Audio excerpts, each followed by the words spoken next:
નમસ્કાર, હું છું રાજુદાન ગઢવી.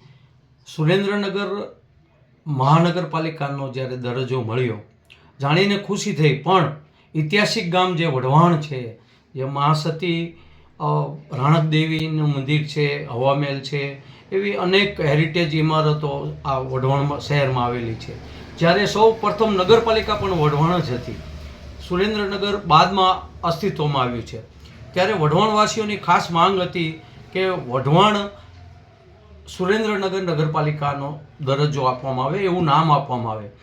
મહાનગરપાલિકા સુરેન્દ્રનગર એટલું પૂરતું નથી, કારણ કે વઢવાણનું આમાં અસ્તિત્વ જોખમમાં આવ્યું ત્યારે વઢવાણ અસ્મિતા મંચ દ્વારા અમે બધાએ આંદોલન કર્યું. સતત આંદોલન એકાબીજા તબક્કામાં ફેરવાતું રહ્યું.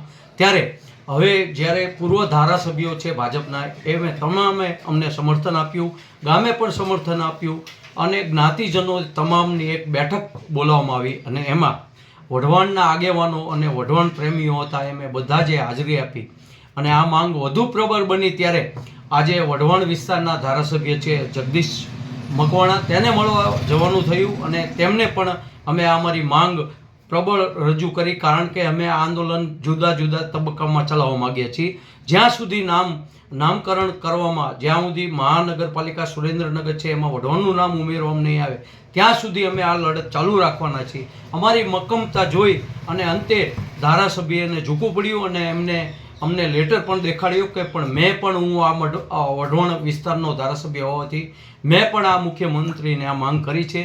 અમે એમની પાસે સબૂત માગ્યું તો એમણે અમને લેટર દેખાડ્યો છે અને લેટરમાં તેમે પોતાની માંગ મુખ્યમંત્રી સમક્ષ રજૂ કરી છે. હવે એ જોવું રહ્યું કે આ વઢવાણવાસીઓને આ વઢવાણનો જે ઐતિહાસિક જે દરજ્જો છે તે મળે અને વઢવાણનું નામ રોશન થાય.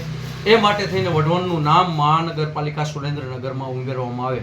આ માંગ જુદા જુદા તબક્કામાં ફેરવાઈ રહી છે અને વઢવાણવાસીઓ એક જ માંગ કરી રહ્યા છે કે જ્યાં સુધી આ નામકરણ સરકાર જાહેર નહીં કરે ત્યાં સુધી અમે આંદોલનો કરતા રહીશું.